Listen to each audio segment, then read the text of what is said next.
Olá, o Estúdio Bem Paraná está montado no gabinete do prefeito Rafael Greca. Ele é o nosso entrevistado de hoje do programa Bem na Pauta.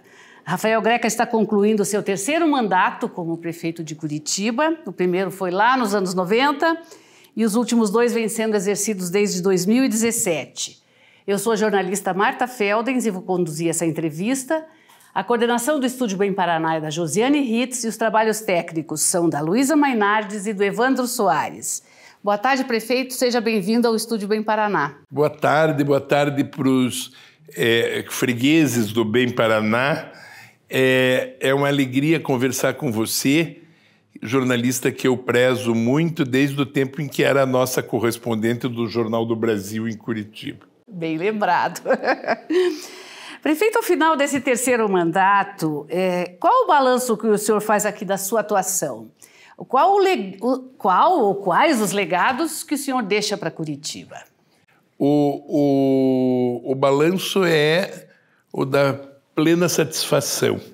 Eu nunca fui tão feliz, o meu coração de prefeito está completamente realizado. Nós pudemos fazer uma gestão que levou Curitiba para um patamar de sustentabilidade, para um patamar de completa eficiência de serviços.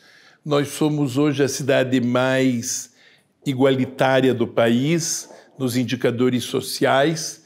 Somos a cidade com um dos melhores IDEBs, Índice de Educação Básica do país. Somos uma cidade a caminho da eletromobilidade, inclusive com vários ônibus já elétricos funcionando na cidade.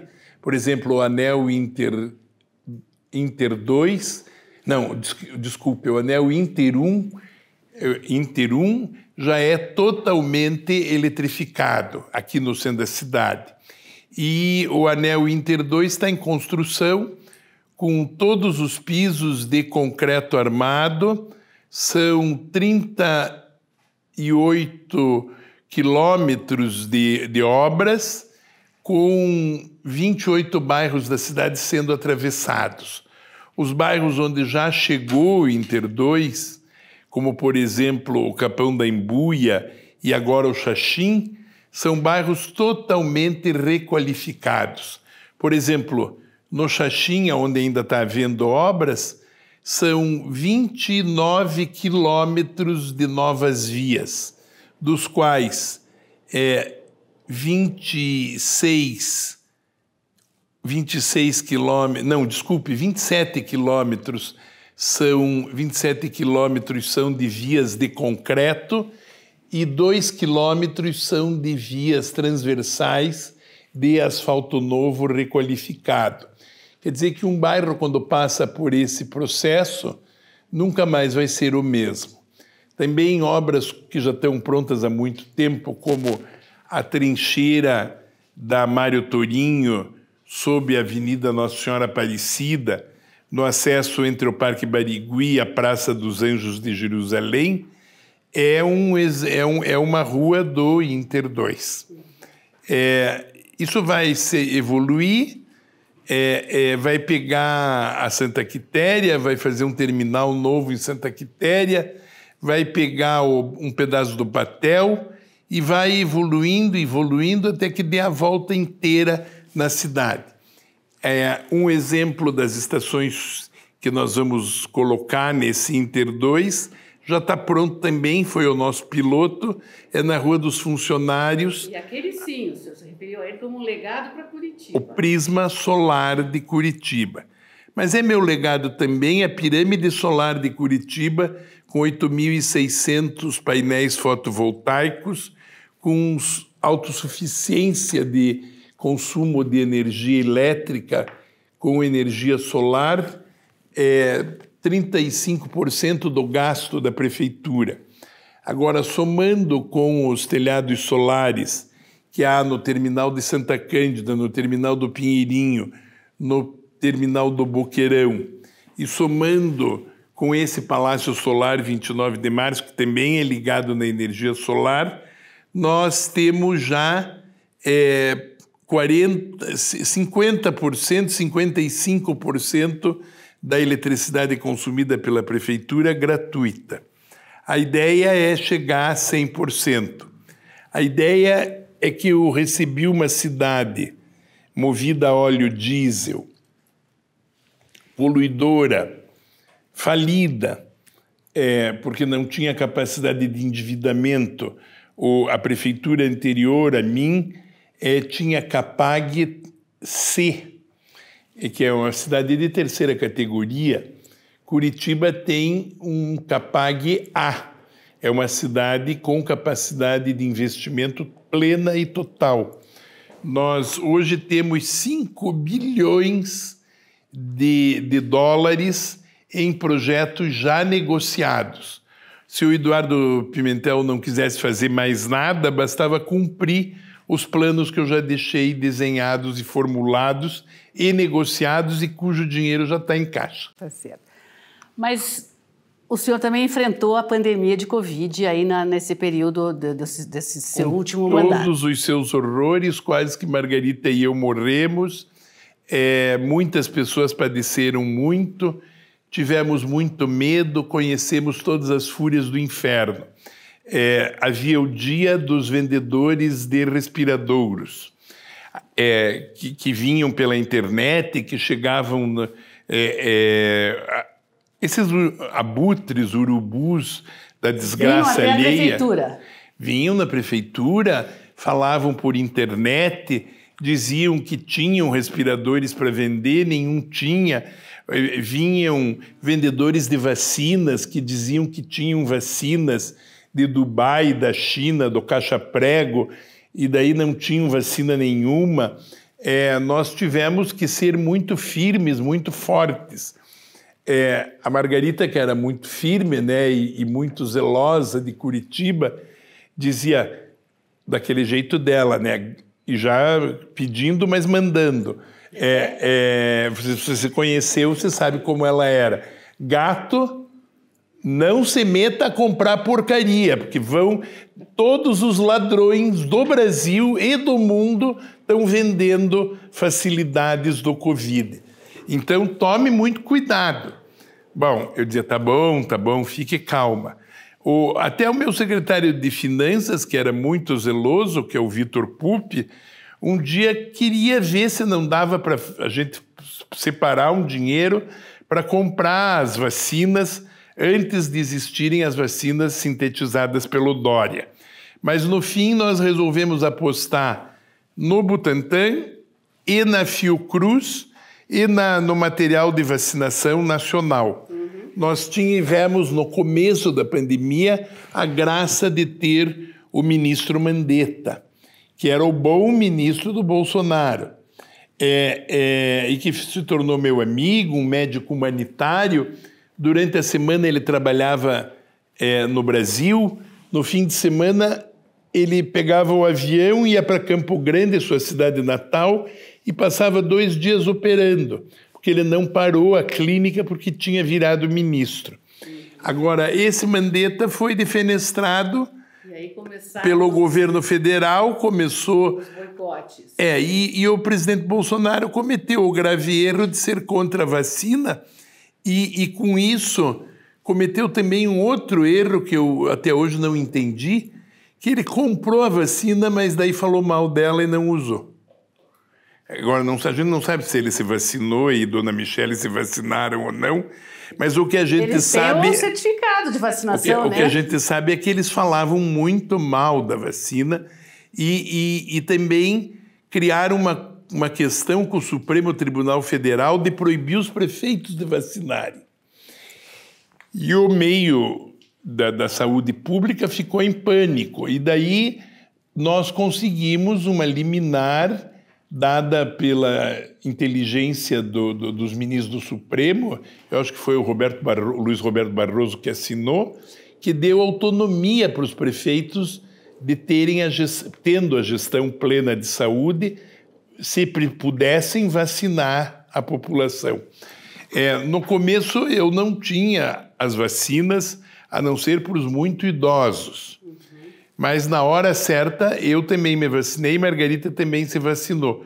nós, como sabem, abrimos um pavilhão da cura gigantesco lá no Parque Barigui e conseguimos vacinar em massa a população.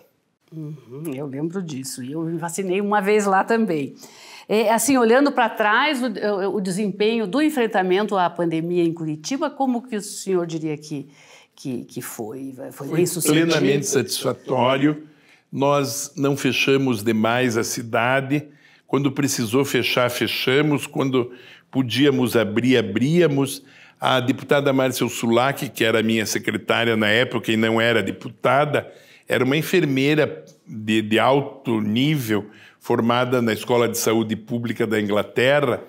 Ela me ajudou muito, e também a Beatriz Batistella Nadas, a vice-secretária de Saúde, e também a Rosane, a doutora Rosana Valbach, que é a vigilante sanitária.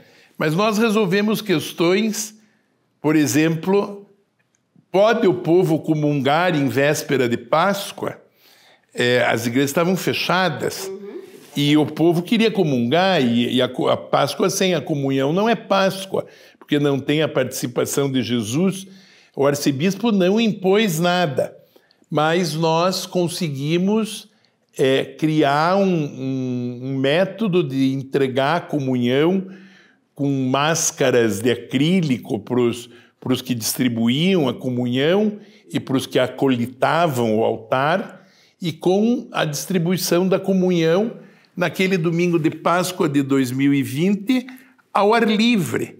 As pessoas vinham às igrejas, a missa era celebrada fora. Não era, ou era celebrada fora, se fosse possível, ou se não, celebrada solitariamente dentro da igreja pelo padre, e depois os ministros e o padre levavam a Eucaristia para o lado de fora das igrejas e faziam a distribuição da comunhão.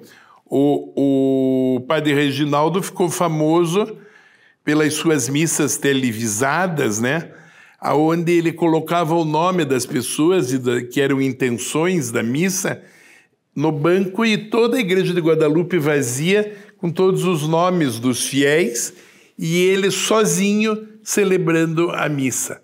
Então, tudo isso levou o mundo por um susto, por um medo. Eu chorei no dia que, na RPC, me perguntaram o que eu ia fazer com a cidade. Eu disse: agora eu vou desligar Curitiba. Quando eu caí em mim que eu ia desligar Curitiba, que eu ia acabar com os concertos, com os espetáculos, com os jogos de futebol, com o comércio, com o convívio social, com os passeios nos parques, nós entramos num pânico, mas também nós tivemos a serenidade de fazer e de não descumprir nenhuma norma sanitária. Daí o pessoal da Peróxidos, a Condessa Laguiche e o Conde da Laguiche, que são os donos da Peróxidos, nos deram a água oxigenada super potencializada, e nós passamos a lavar a prefeitura, os guichês, as praças, os tubos do Ligeirinho, os ônibus de madrugada e no meio do dia e de noite, tudo lavado com água oxigenada H2O2. E ganhei a água oxigenada deles, porque a fábrica está aqui em Curitiba. Mas foi uma prosopopeia. Daí abríamos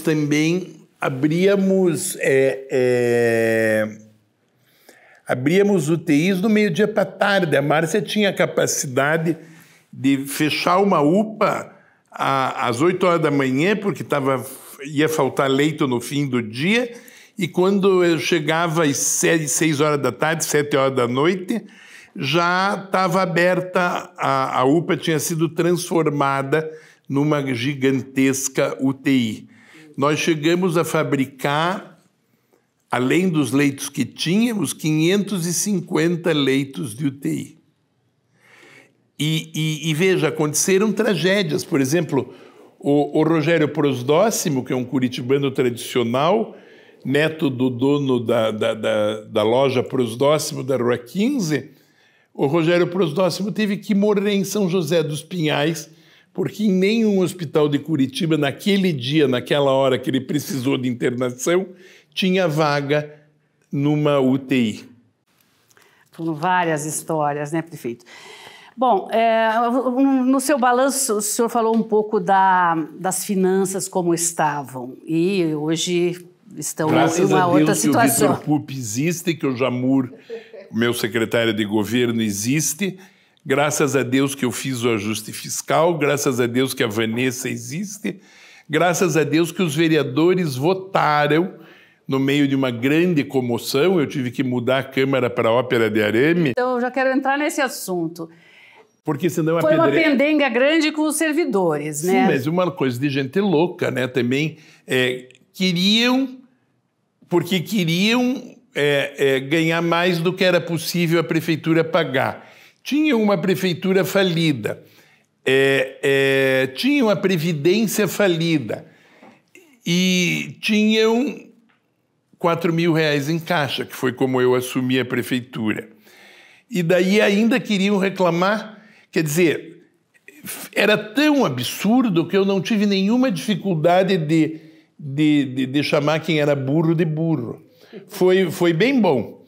E eu consegui mostrar para a população que a cidade era do povo, não era dos servidores. E não era do sindicato. E que sindicato não põe comida na mesa. Não que eu seja contra o sindicato, mas o que eu não podia era ser contra a sustentabilidade da prefeitura. Fizemos uma coisa chamada leilões holandeses. Sabe como era? Não, que isso? Bom, você tinha a receber... você era uma fornecedora tipo Risotolândia, ou tipo Cotrans, ou tipo uma empresa que vendia asfalto para a prefeitura, tipo a Petrobras. Você tinha a receber 500 mil reais. Você fazia no pregão de leilão holandês a tua oferta. Você fazia uma oferta de 400 mil pela dívida de 500 mil. O teu concorrente, que também queria receber 500 mil, fazia uma oferta de 350 mil. O teu concorrente recebia antes que você. Era o leilão holandês. Acho que era muito inteligente esse judeu holandês que inventou esse leilão. E essas coisas todas, o pacotaço, esse leilão holandês, enfim, em todas as áreas onde foi feita alguma coisa, resolveu a situação. Completamente. As finanças hoje a prefeitura é altamente solvente. A prefeitura tem 15 bilhões de orçamento hoje. A minha prefeitura aumentou o orçamento de educação. A minha prefeitura gerou 12 mil vagas novas de creche. A minha prefeitura pagou todas as contas de todos os fornecedores. A minha prefeitura tem 5 bilhões de reais, porque tem que pagar para fazer... De reais não, de dólares, para fazer os programas da próxima gestão. A minha prefeitura varre a rua, acende as lâmpadas, poda as árvores, faz... tomografia das árvores para ver as que possam cair por causa dos temporais. Dos temporais e também da falta de saúde fitossanitária. Árvores envelhecem e o cerne das árvores apodrece.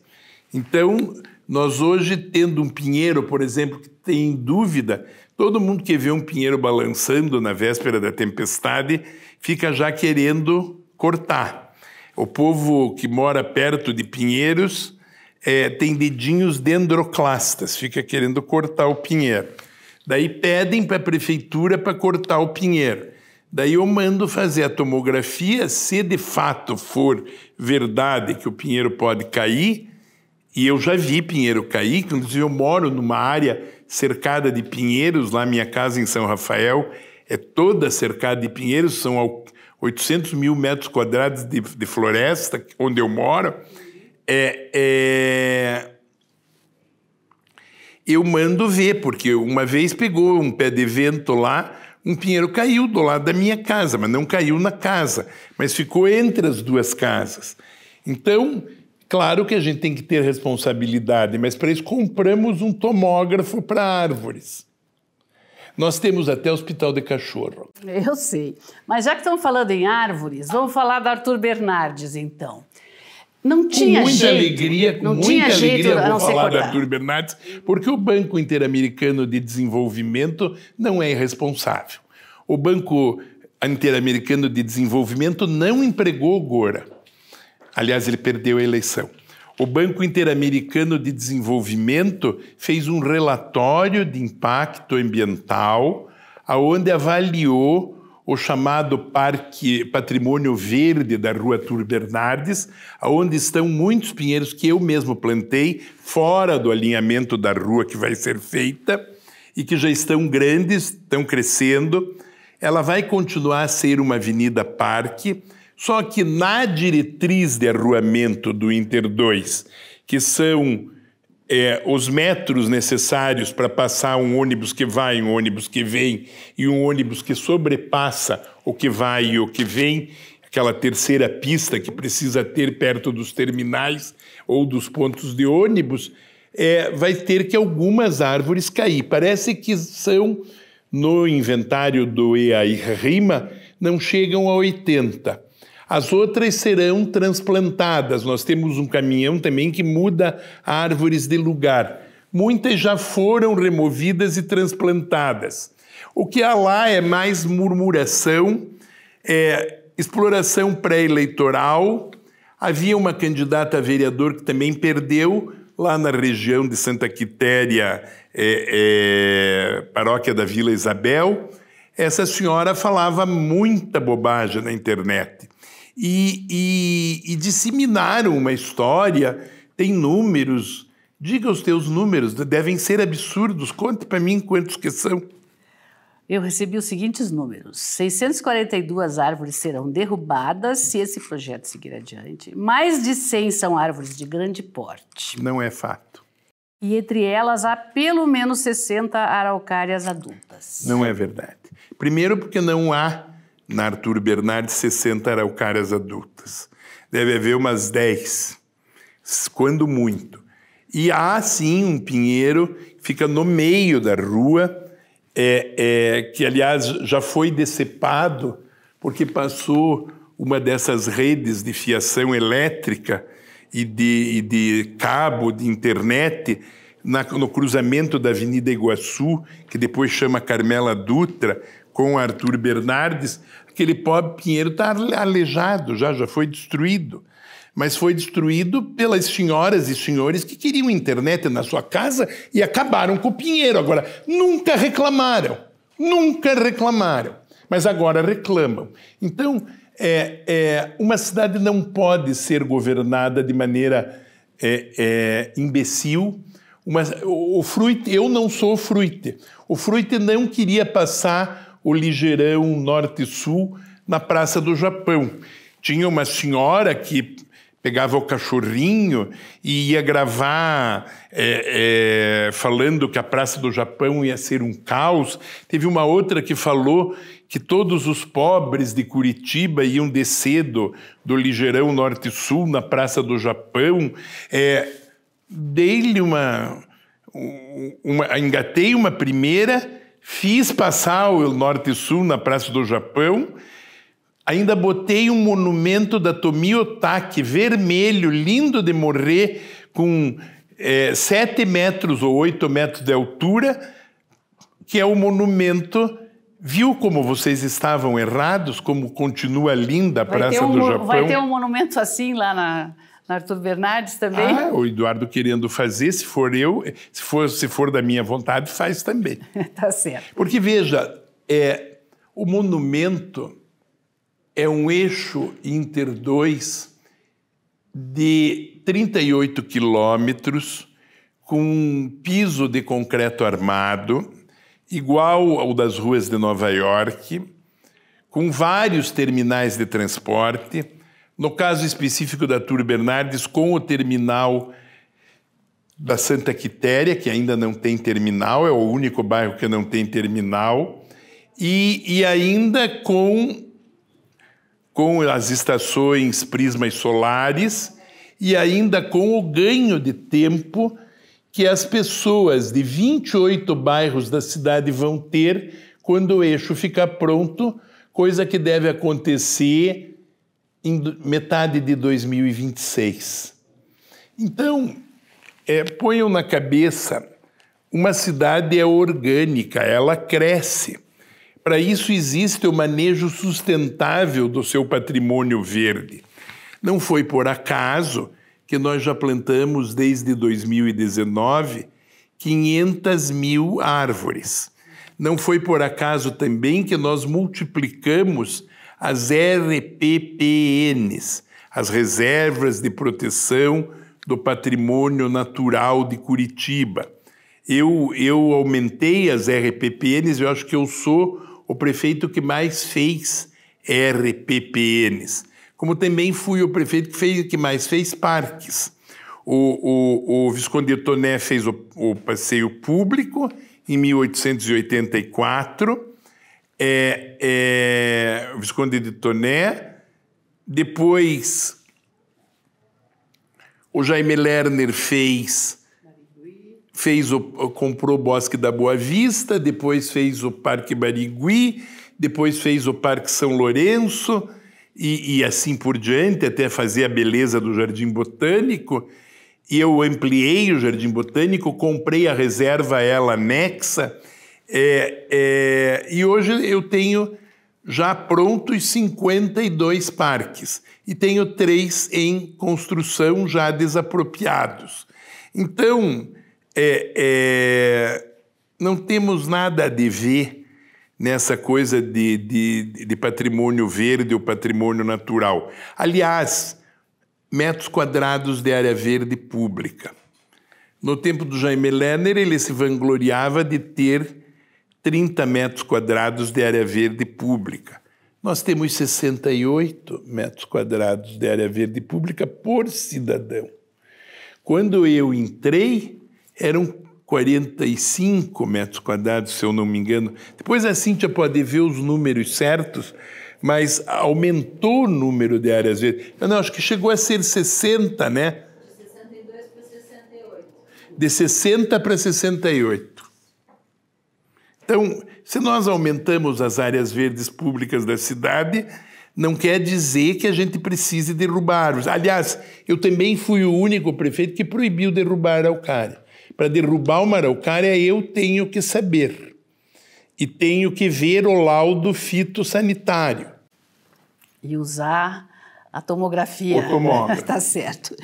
Bom, prefeito, as suas gestões sempre foram bem avaliadas, e essa aqui não é diferente, mas ainda assim a eleição não foi fácil aqui em Curitiba agora do seu sucessor. Não sei, teve um momento que eu tinha 80% de aceitação em sondagens que faziam, e o Eduardo não passou de 35, 34, chegou a 38. Uhum.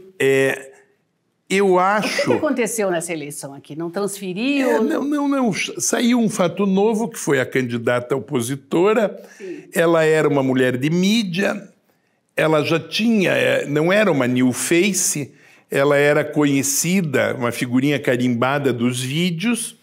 Ela teve um pouco de mão dessa turma que queria negar o tal sistema. Mas, para paradoxo nosso, ela era a candidata do sistema, porque ela era a candidata da RPC, era do Globo, da Rede Globo. Ou, pelo menos, tinha sido membro da organização. Então, como é que era candidata ante o sistema? Eu não tenho verbas públicas. Não tinha porque o seu partido não tinha capacidade, não teve capacidade de apresentar contas corretas para poder merecer verbas públicas. E não teve tempo de televisão porque não tinha deputados. Então, não tendo... Mas veja, isso não é nada culpa minha ou do Eduardo ou do governador Ratinho. Isso é o jogo eleitoral da eleição. Mas a gente conseguiu desmanchar essa ideia. O Eduardo ganhou com 15 pontos na frente da adversária. Mas de votos que vieram, inclusive, do outro espectro político, que eram mais à esquerda, né? Dos votos que foram para o Luciano Dutti. Veja, é uma eleição majoritária, é assim, sempre foi e sempre vai ser. Agora, veja, não existe voto carimbado. O voto do Eduardo é o voto em Curitiba, e na minha proposta e a do Eduardo, para fazer Curitiba avançar. O meu voto não é de direita nem de esquerda. O meu voto é de compreensão da qualidade de vida que Curitiba possui. O meu voto é o da muralha digital, que tem 1.600 câmeras, possibilitando, inclusive, que houve um tiroteio durante a eleição na Rua do Riachuelo. O ladrão foi preso no dia seguinte, porque a própria muralha digital mostrou quem era. O meu voto é de todas as pessoas que comem, 7 mil pessoas que comem por dia nos restaurantes de R$3, e das 4 mil pessoas que comem de graça por dia nas duas ou nas 3 mesas solidárias. O meu voto é do SUS curitibano, que faz 50 mil exames por dia, 50 mil consultas médicas por dia, e faz 5 mil exames de sangue gratuitos por dia. O meu voto é dos 40 hospitais que atendem o impecável SUS curitibano, e também é da saúde 4.1, que é 4.1 por causa do 41 do telefone.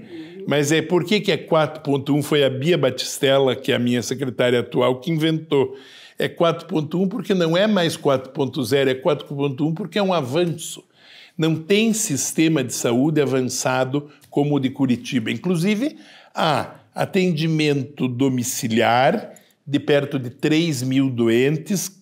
Se a sua mãe, por exemplo, numa hora extrema, tiver um AVC e ficar numa cama de hospital e o hospital não querer mais mantê-la, porque isso tem um custo e fica anacrônico manter, a sua mãe pode ser recolhida em casa e terá o serviço de atenção da prefeitura em casa, com o médico, a medicina, a enfermagem, todos os insumos, os remédios e ainda as fraldas ou bandagens ou o que for necessário, as próteses, o que for necessário. Em que lugar do Brasil fazem isso? Em que lugar do mundo fazem isso? Eu acho que nem na Inglaterra. O que o senhor espera da gestão do Eduardo Pimentel? E o senhor imagina que será ainda um conselheiro? Inovação, multiplicação das ideias. Se ele puder me superar, eu vou agradecer, porque ele terá sido melhor do que eu, e isso fará o meu coração de prefeito ainda mais feliz. Não me assiste nenhum sentimento de inveja, só me assiste o sentimento da satisfação de ver o bem sendo realizado em Curitiba. Se o Eduardo e eu materializamos 12 mil vagas de creche e agora consegui ele materializar 20 mil, pois que bem, que avance. Se eu estou conseguindo fazer o bairro novo da Caximba e também o bairro popular da Vila Divino, e o Eduardo conseguir avançar fazendo casas para a faixa mais humilde da população, dentro do Fundo de Habitação de Curitiba, que agora está provisionado com dinheiro que antes não tinha, e a inteligência do Luiz Fernando Jamur gerou esse dinheiro. Agora a Coab tem fundos de novo.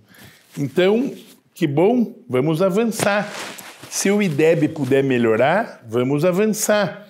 Se a Camerata, que é considerada a melhor orquestra do Brasil, se apresentou em Buenos Aires, em Montevidéu, em Assunção, no Rio de Janeiro, em Porto Alegre, em São Paulo, puder ser apresentada na Ópera de Paris, porque na Ópera de Roma eu já levei. Levei a Camerata e a Dulcinea foi fazer a reportagem. Vamos avançar. Quanto mais música tiver, melhor. Quanto mais arte e beleza, melhor.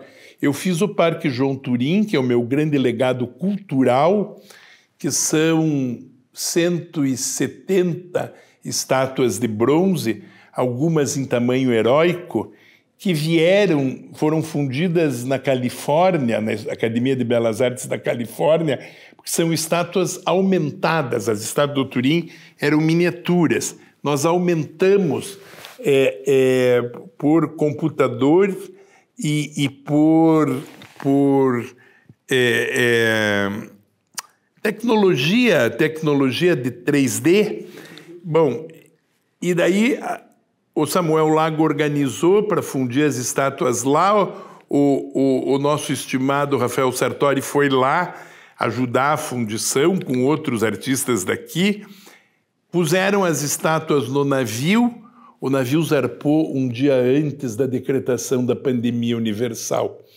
E daí vieram as estátuas 3 meses por terra durante a pandemia. Quando chegaram aqui, o porto não queria deixar abrir os caixotes porque podia ter coronavírus. Daí pegamos as estátuas, abrimos, tiramos, e daí o Samuel Lago teve que mandar as caixas com tudo que embrulhava as estátuas de volta, pagou um navio para todas as caixas voltarem para os Estados Unidos. Quer dizer, nós vivemos tempos que ninguém imaginou que iríamos viver. E conseguimos o impossível. Nós fizemos um pouquinho de cada vez e, no fim, conseguimos aquilo que São Francisco dizia: tendo feito um pouquinho de cada vez, no fim, fizemos o impossível. E agora... E terminei a linha verde. Fiquem quietos todos. Ficavam dizendo que não ia terminar. E o que o senhor vai fazer agora? Agora, primeiro vou fazer o Natal. Tô louco de feliz. 2 de janeiro, vamos dizer. Hoje vou para a ópera ver La Boheme no largo, na frente das ruínas de São Francisco, com a virtuosa cantora Ornella de Luca e o virtuoso tenor Scarpi, Vittorio Scarpi, com orquestra e coro. Se chover, dentro do Memorial de Curitiba. Se não chover, no cenário admirável daquele teatro de arena que eu construí na minha primeira gestão. O centro da cidade está todo ocupado, tem uma roda gigante na Rua 15, tem uma árvore que solta vapores de perfume na frente da loja do Boticário, entre a Marechal Floriano e a Rua do Dr. Muricy. Tem véus de luzes no caminho até a universidade, tem um carrossel sendo montado no passeio público, tem uma estrela gigante no Jardim Botânico que nós desenhamos no passado aqui, já teve 2 anos aquela estrela da Ademicon, pois agora não é que um castelo inglês copiou? Eu vi na internet a minha estrela do Jardim Botânico num dos mais importantes castelos da Inglaterra. Aliás, lá fizeram o castelo bem vermelho assim e a estrela branca. Aqui no Brasil não ia poder porque iam dizer que era um castelo comunista. Pois é. Bom, mas depois da sua gestão, a sua carreira política vai para onde? Bom, o governador me convidou para ser secretário de cidades. Como eu sou um viúvo que mora sozinho e que de noite não tem assunto, eu, com muita alegria, vou ser secretário de cidades. Vou trabalhar muito, tem muita coisa para fazer. Tem um consórcio de lixo para cada grande região do Paraná, nos moldes daquele Conresol que funciona aqui na região de Curitiba. Tem um grande programa de um anel de segurança alimentar e nutricional embaixo dos linhões da Copel, em volta de todas as grandes cidades do Paraná, para plantar comida, para fazer fazendas urbanas, para fazer chácaras urbanas. Tem muita cultura para fazer, para provocar parques temáticos nas grandes cidades do Paraná.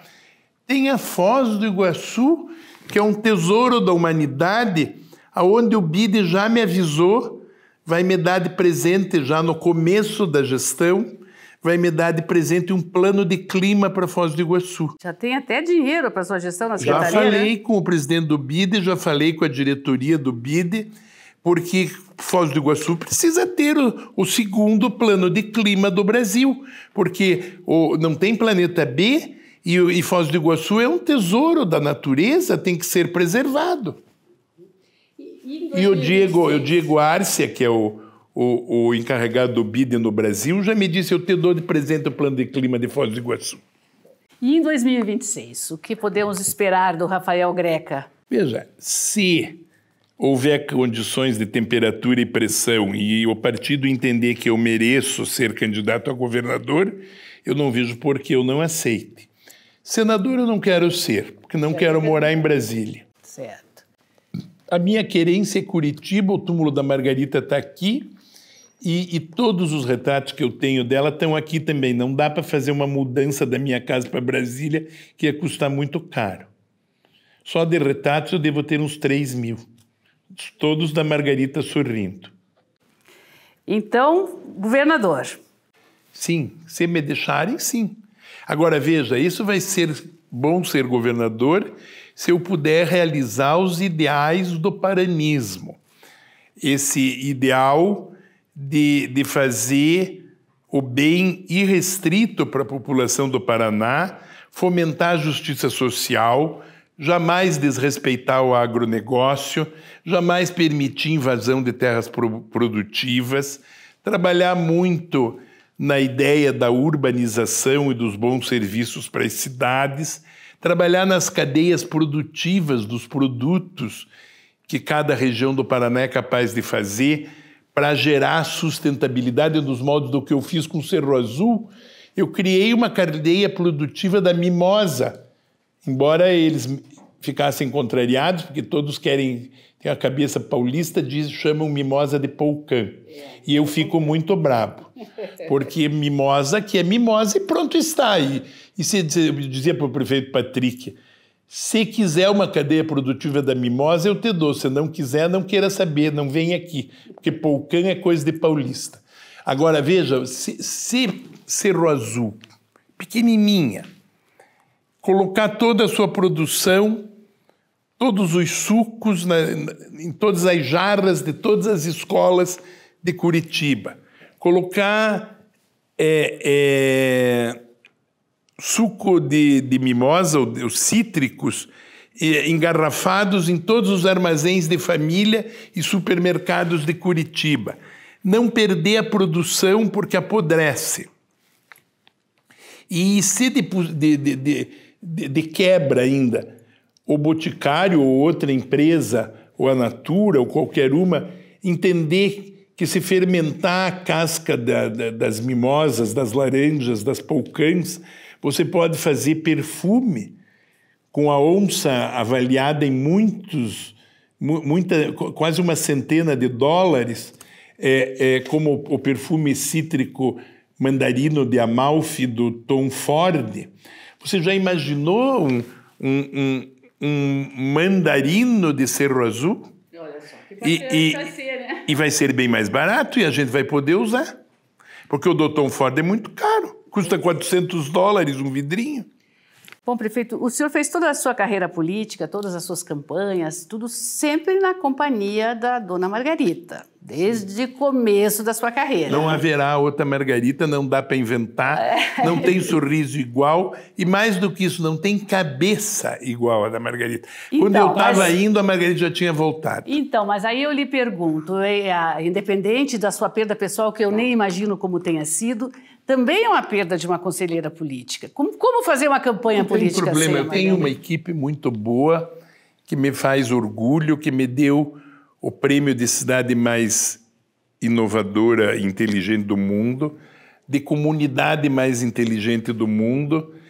Tem também um prêmio dado em Seul, tem 175 prêmios, tem tanto prêmio, estão pelo chão aqui nos armários escondidos, que eu mandei fazer um armário, uma vitrine gigante aqui na prefeitura, para colocar todos os 175 prêmios antes de eu sair. Já estão montando a vitrine. Vai ficar ali no saguão, ali fora. Eu tenho equipe e, mais do que equipe, nós temos esse saber trabalhar ouvindo o povo. Aquela metodologia que nós criamos do Fala Curitiba, do telefone 156, da tabulação daquilo que o povo realmente entende como necessário, eu acho que pode nos ajudar também. Tá certo. Agora, veja, o verdadeiro líder vai atrás do seu povo. Então, primeiro precisa ver se o povo me quer. Segundo, tem que ver se o povo... o que o povo quer. E terceiro, tem que ter o descortínio de além do que o povo quer, propor o que o povo merece. Prefeito, para encerrar, eu não posso deixar de perguntar como que o senhor está acompanhando as notícias sobre a tentativa de golpe depois da eleição de 2022 em Brasília. Isso lhe traz apreensão? Isso, enfim, faz parte das suas preocupações? Com o coração estarrecido, nunca imaginamos que chegasse aonde chegou. É preciso que tudo seja juridicamente comprovado, além do noticiário da internet. Não deve haver nenhuma injustiça, mas também não tem cabimento essas notícias de ontem, de anteontem, de tentativa até de criar campos de concentração com prisioneiros que pensam diferente. O que eu imagino? Que tem que desarmar o país. O meu presidente de partido, o Kassab, conseguiu ganhar em 800... O PSD ganhou... Os nossos candidatos ganharam em 800 cidades do Brasil. Tá? Ninguém ganhou tanto como ganhou o PSD. O que é o PSD? O Kassab foi prefeito de São Paulo. O PSD é a virtude que está no equilíbrio. In medius virtus est. No meio está o equilíbrio, ou a virtude está no meio. A virtude... a felicidade do povo nasce da virtude dos governantes. Os governantes não têm direito de ser de esquerda ou de direita. Os governantes podem até ter partidos de esquerda ou de direita, mas os governantes têm que governar para o bem comum e para o povo. Eu sou de esquerda, então eu não quero... música clássica nos teatros de Curitiba. Eu não quero saber de ópera, que é uma coisa, um luxo burguês.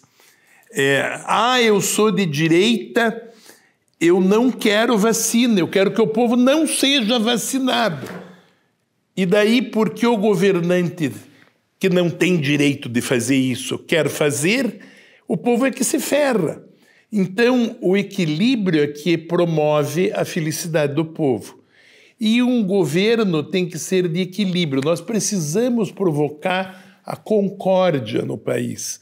E precisamos provocar também, na polarização de direita e de esquerda, alternativas políticas de terceira via. Eu acho, por exemplo, que o Ratinho é uma terceira via para o Brasil. Se ele tiver a musculatura, a disposição, a vontade e o empenho do povo para ser nosso candidato a presidente, eu seria o homem mais feliz do mundo. Tem o seu apoio. Sim, né? Nós viveríamos todos no paraíso. Vamos largar a mão de ser bobos. Quando que o Paraná teve um presidente? Nunca. Quando chegou mais perto do poder? Quando o Bento foi ministro da Agricultura, o Bento Munhoz da Rocha Neto, ou quando o Ney Braga foi ministro da Educação, ou quando o Carlos Richibitter e o Maurício Schumann folhavam de ouro as pastas do IPUC para fazer tudo o que nós queríamos no tempo da ditadura, porque vinha dinheiro de Brasília. Vamos largar largar a mão de ser bestas. Vamos sonhar e querer um candidato a presidente ou a vice-presidente e bons senadores pro Paraná e pro Brasil na eleição de 2026. Obrigada, prefeito. O senhor tem um minutinho para se despedir dos nossos espectadores. A vida só vale a pena se for um ato contínuo de fazer o bem. Nós somos o bem que fazemos. Nos dias em que nós fazemos o bem, nós existimos. Nos outros dias, nós apenas duramos. A vida não é querer ter, a vida é querer ser. Eu moro numa casa onde os armários estão cheios de coisas que a Margarita possuía e que colecionou e que hoje não valem mais nada. E que eu vou ter que distribuir, ou vou ter que arrolar para fazer isso gerar o bem para o povo. Então ponham na cabeça, o mais importante de tudo é ser. E loucos são os que, exercendo a função pública ou de poder, queiram amealhar os tesouros da terra, esses tecidos que a traça corrói e esses tesouros que logo, logo desaparecem e que não se leva nas sepulturas. Esse vídeo segue disponível no YouTube. Agradeço a todos que acompanharam a entrevista e até o próximo Bem na Pauta.